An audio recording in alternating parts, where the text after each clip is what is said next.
In Rockstar's 2006 classic Bully, you play as teenage delinquent Jimmy Hopkins, who's given a skateboard to speed around campus. In Spyro Year of the Dragon, the titular character can race and do tricks as part of a minigame, and in Metal Gear Solid 2 Substance, either Solid Snake or Raiden can flip and grind across the big shell. In the 2000s, these surprising and out-of-place moments were everywhere. My name is One Hip, and thanks for clicking on this video. In this one, I'll be exploring the often overlooked world of skateboarding outside skateboarding games, mainly focusing on its mainstream rise in the 2000s.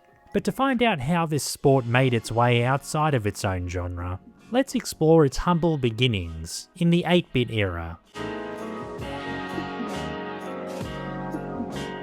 By the late 80s, skateboarding was a rebellious subculture, steeped in Californian surf influences. Its bright and sunny aesthetic shaped the style and attitude that defined the first skateboarding games ever made. 720, Skate or Die, and in part California Games were all commercial successes, each leaning into skateboarding's colourful vibe. Despite this success, the subculture's colour began to fade, moving into a gritty underground, while at the same time losing mass appeal. This coincided with video games, as the skateboarding genre lay dormant for several years. As the sport was experiencing a lull in mainstream popularity, video game sales were soaring. The turn of the decade saw the rise of an iconic TV character, one who pushed the boundaries of primetime television, while inadvertently becoming a mainstream skateboarding icon. Released at the height of Bart Mania in February 1991, The Simpsons' Bart vs. the Space Mutants, a 2D platformer, saw Bart making his way around Springfield trying to thwart an alien invasion. While mostly travelling on foot, Bart can increase his speed and jump height with a skateboard, found in the first level. In that same year, The Simpsons arcade game lets you play as Bart and the other family members, fighting enemies while on a quest to save baby Maggie from the clutches of Mr. Burns. Unlike before though, Bart moves through each level entirely on his skateboard, even using it as a weapon to defeat enemies. While skateboarding made a few notable video game appearances at this time, it quietly faded into the background. The 1995 Summer X Games would change everything. The X Games revolutionised extreme sports, especially skateboarding, bringing it back into the mainstream. With the competition's success, skateboarding was primed for a return to video games. 2 Extreme, Street Skater, and Thrasher Presents Skate and Destroy all made their mark. And while skateboarding was back in the spotlight, it still hadn't broken out of its own genre. But thanks to a chance meeting with Activision, Neversoft, and pro vert skater Tony Hawk, a groundbreaking skateboarding game was released, appealing to skaters and non-skaters alike, making an impact not just on gaming, but on popular culture.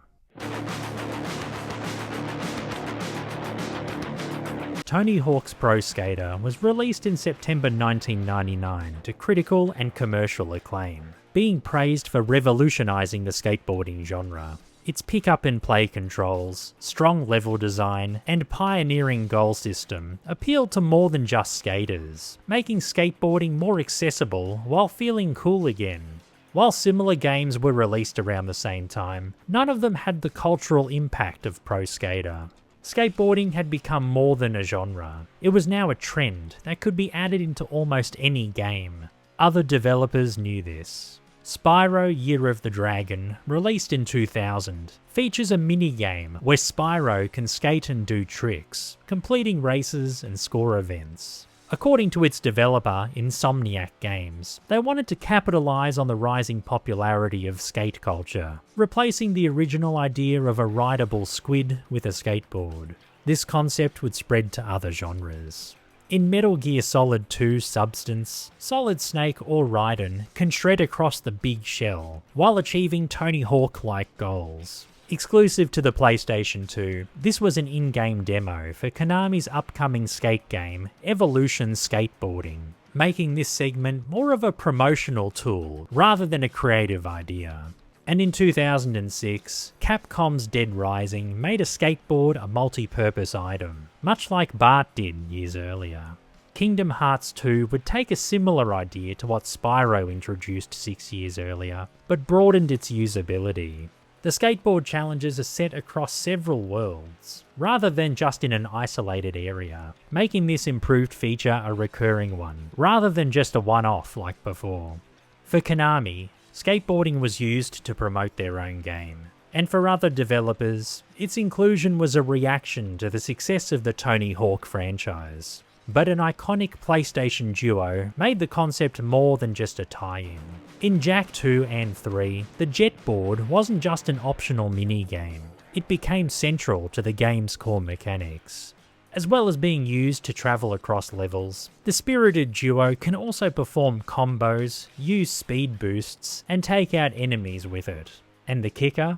The jetboard can be equipped at any time, elevating it to an integral part of the game design. What started as a response to a growing trend became something developers could build entire worlds around, something that Rockstar would do by the mid-2000s. In Bully, after Jimmy defends a nerd named Bucky from the Greasers, he's gifted a skateboard. But unlike other games I've mentioned before, it's strictly used as a vehicle. And just like Jak and Daxter, the board can be equipped at any time.